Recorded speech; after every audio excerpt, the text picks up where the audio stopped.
Hello everyone, welcome to this amazing platform of our channel पनेशा for competitive examinations and I am Piyush. तो इस particular session में जो आपका बीआईएस की नोटिफिकेशन आई है, इसमें एनएसक्यूएफ लेवल में सबसे ज़्यादा इशू आ रहा है। तो इसके बारे में ही बात करेंगे कि एनएसक्यूएफ लेवल्स क्या क्या होते हैं और कौन सा लेवल कौन सी वैकेंसी के लिए एलिजिबल है, या फिर कौन सा इसमें डिप्लोमा सर्टिफिकेट होते हैं। एंड देन आपका वैकेंसीज भी देखेंगे कि इसमें क्या सिलेबस है, सिलेबस का एग्जाम पैटर्न क्या होता है, वो सब चीज़ें भी देख रहे होंगे। एज लिमिट के अलावा जो आपका सारी चीज़ें, ठीक है, कैसे क्या आपको फॉर्म भरना है, वो सब भी देखेंगे। राइट, शुरू करते हैं। सबसे पहले आपका आ गया कि कौन कौन सी वैकेंसीज नोटिफाई की गई हैं। तो पहले इसमें डायरेक्टर और असिस्टेंट डायरेक्टर, अलग अलग आपका डिपार्टमेंट्स में ये वैकेंसीज आई हैं। खैर, आई थिंक जो most of the candidate eligible होंगे वो ग्रुप बी और ग्रुप सी पोस्ट के लिए होंगे। तो इसकी बात करते हैं यहाँ पे। तो सबसे पहले आ जाता है आपका पीए, दैट इज़ पर्सनल असिस्टेंट। इसमें लेवल 6 की ये जॉब है, यानी कि ये आपको यहाँ पे 5 6 7 जो दिख रहे हैं, ये लेवल 6 में आते हैं तीनों। एएसओ, पीए या फिर आपका assistant, that is computer aided design CAD में, ठीक है। देन यहाँ पे एज लिमिट है, वैकेंसीज टोटल 28 47 और 2 हैं। इसके अलावा जो कैटेगरी वाइज ब्रेकअप है वो आप देख ही सकते हो। नाउ इसके अलावा जो ग्रुप सी पोस्ट है उसमें आपका stenographer, SSA that is senior secretariat assistant, और हॉर्टिकल्चर सुपरवाइजर है। एज लिमिट ये दे रखी है। देन आपका वैकेंसीज 2201 है रिस्पेक्टिवली। 11 42 1 ये यूआर की हैं, तो ये देख लेना। लेवल 4 में आती है आपका, और हॉर्टिकल्चर सुपरवाइजर लेवल 2 में आता है। ये तो होगी नॉन टेक वैकेंसीज जो आपकी ग्रुप बी में है। देन ग्रुप बी के अंदर कुछ टेक वैकेंसीज भी आती हैं, दैट इज़ उसमें आपका स्पेशल चाहिए होता है आपका पर्टिकुलर एक ब्रांच में। जैसे अगर आप टीए की बात करो, लेबोरेटरी, तो इसमें मैकेनिकल, केमिकल और माइक्रोबायोलॉजी 3 डिपार्टमेंट होते हैं।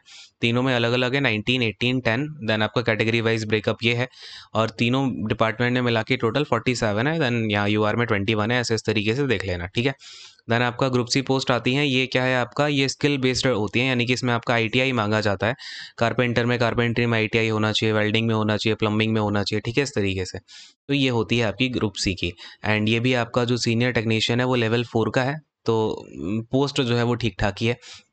देन अगर हम यहाँ पे आपका एलिजिबिलिटी की बात करें, तो अगेन जो सबसे ज़्यादा दिक्कत हो रही है वो पीए एएसओ में हो रही है, बिकॉज यहाँ पे इन्होंने स्पेशली लिखा हुआ है कि लेवल 6 चाहिए सीपीटी का।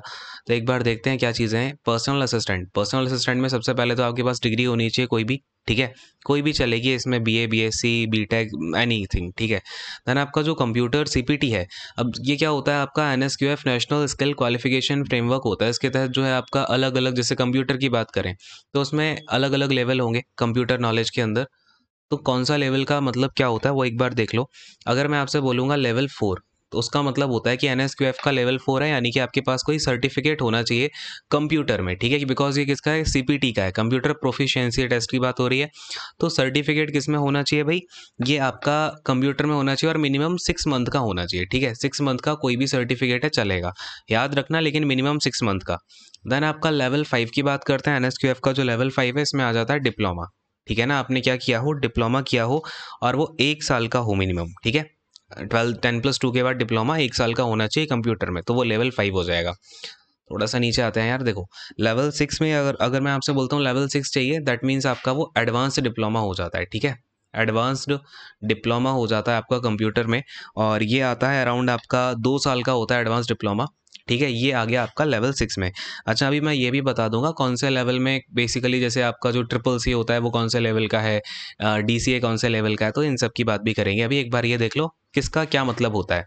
टाइम ड्यूरेशन याद रखना, 2 साल का एडवांस डिप्लोमा है तब वो आपका लेवल 6 में काउंट होगा, ठीक है। कोई भी डिप्लोमा हो कंप्यूटर में चलेगा। देन एनएसक्यूएफ लेवल 7 का मतलब होता है बैचलर्स डिग्री हो आपके पास कंप्यूटर में। देखो बैचलर्स डिग्री हो, क्या हो भाई, बैचलर्स डिग्री हो, और बैचलर डिग्री कितनी, मिनिमम 3 साल की होनी चाहिए, दैट इज़ आपका लेवल 7, ठीक है।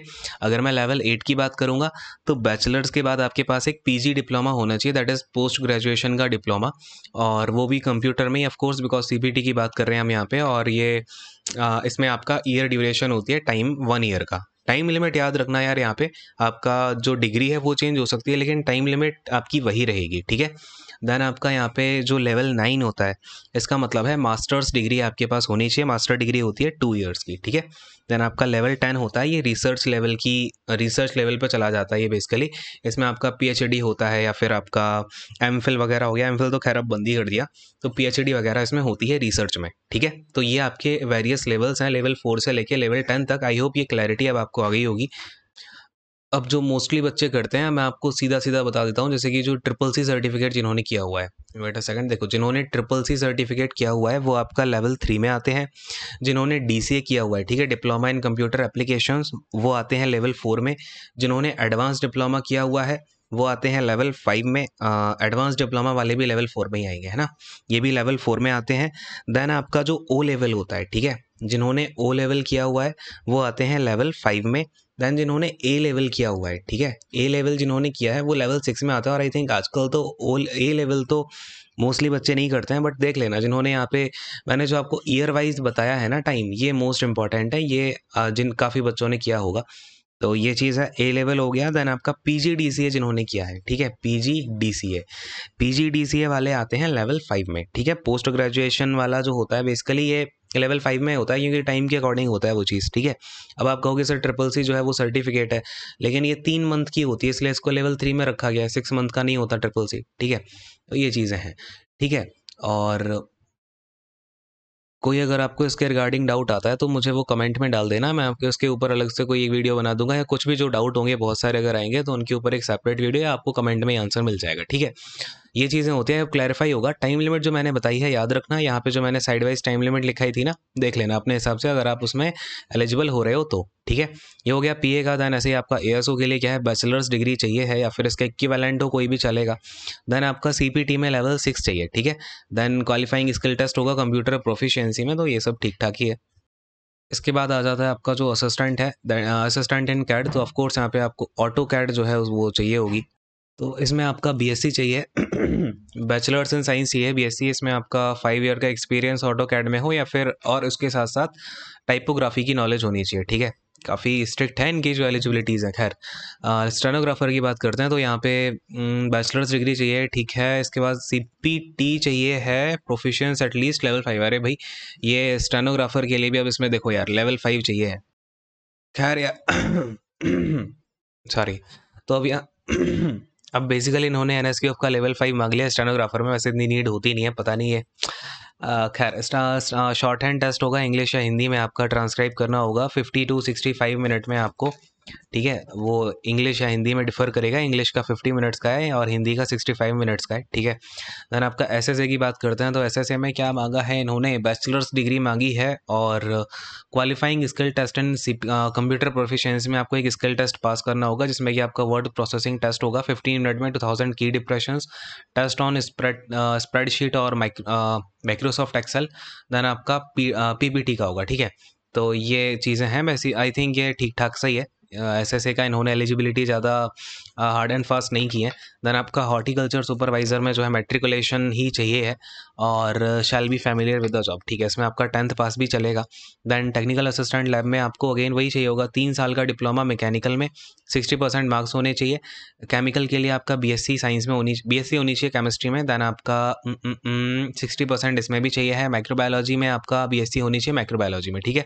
ये तो डिट्टो इन्होंने सीधा सीधा दिया हुआ है, मैकेनिकल में डिप्लोमा और आपका बीएससी होनी चाहिए माइक्रोबायोलॉजी एंड केमिस्ट्री में। सीनियर टेक्नीशियन की बात करें तो 10th पास होना चाहिए। देन आपका इंडस्ट्रियल ट्रेनिंग इंस्टीट्यूट सर्टिफिकेट होना चाहिए किसी भी एक ट्रेड में, इलेक्ट्रीशियन, फिटर, जो भी आपकी अभी ब्रांच मैंने बताई थी ना उसमें से किसी एक में, तो ये भी ओके ओके है।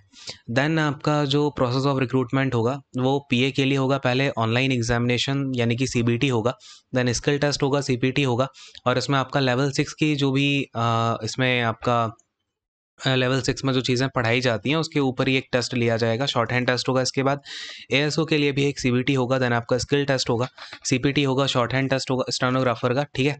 एंड एसएसए के लिए आपका ऑनलाइन एग्जामिनेशन होगा, स्किल टेस्ट होंगे वही तीनों जो मैंने अभी बताए थे। देन हॉर्टिकल्चर के लिए ऑनलाइन एग्जामिनेशन, प्रैक्टिकल टेस्ट होगा गार्डनिंग के लिए, और टेक्निकल असिस्टेंट के लिए आपका ऑनलाइन एग्जामिनेशन होगा, प्रैक्टिकल होगा या स्किल टेस्ट होगा, जो भी आपने पर्टिकुलर ब्रांच चूज़ की है।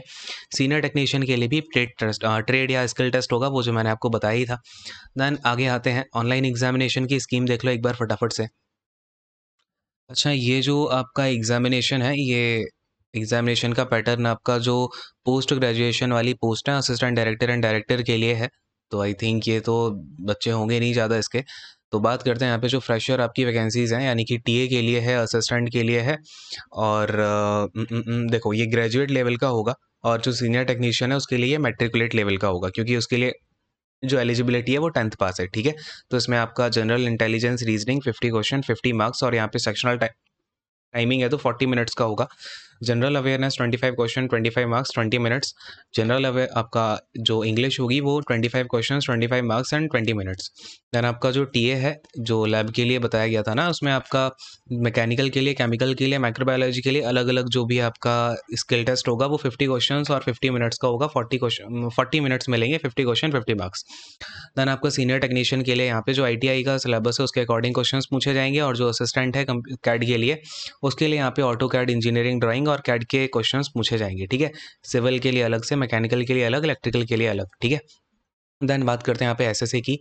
तो ASO personal assistant, stenographer and SSA के लिए जो सीबीटी होगा वो reasoning 50 question 50 marks 35 minute. Then general awareness 25 25 20, ये देख लो यार खुद से ही, ठीक है, क्या ही मैं बार बार बोलूँ अब। 150 क्वेश्चन होंगे 150 मिनट के, और 150 क्वेश्चन 150 मार्क्स और 120 मिनट मिलेंगे, ठीक है। और कट ऑफ तो आपकी इसमें ज़्यादा जाएगी ही, लेकिन आई थिंक लास्ट टाइम आपका एग्जामिनेशन ये कैंसिल भी हो गया था जहाँ तक मुझे याद है, बिकॉज उसमें काफ़ी ज़्यादा जो है खामियां देखने को मिली थी। खैर ये एग्जामिनेशन सेंटर्स हैं। और तो यार और क्या ही है इसमें। हाँ, आपको मैं फ़ीस बता देता हूँ। फ़ीस आपकी जो है वो 500 रुपीज़ होगी अदर पोस्ट के लिए, यानी कि जो भी जिन पोस्ट के लिए आप एलिजिबल हो। बाकी कुछ पोस्ट के लिए शायद 850 या 800 है, तो वो तो आपको डालना ही नहीं है। बाकी 500 वाली जो है आपकी एग्जामिनेशन फ़ी रहेगी इसकी। एंड और इसमें कुछ खास इंपॉर्टेंट है नहीं, जो भी चीज़ें थी वो मैंने आपको बता दी हैं। और अच्छा, लास्ट डेट इसकी जो है वो शायद 9 में है, तो याद रखना अगर आप ये फॉर्म अप्लाई कर रहे हो तो एज सून एज पॉसिबल इसको फिल कर दो, ठीक है। तो बस एंड करता हूँ इस सेशन को। Thank you so much, God bless you all, take care, bye bye. And कोई डाउट होता है तो वो नीचे कमेंट सेक्शन में डाल देना। अभी थोड़ा सा मेरा गला खराब है तो आपको आवाज़ इधर उधर लग सकती है, तो उसके लिए टेंशन लेने की ज़रूरत नहीं है। कान में वॉल्यूम जो है थोड़ा सा बढ़ा लेना। Thank you so much, God bless you all, take care and bye bye.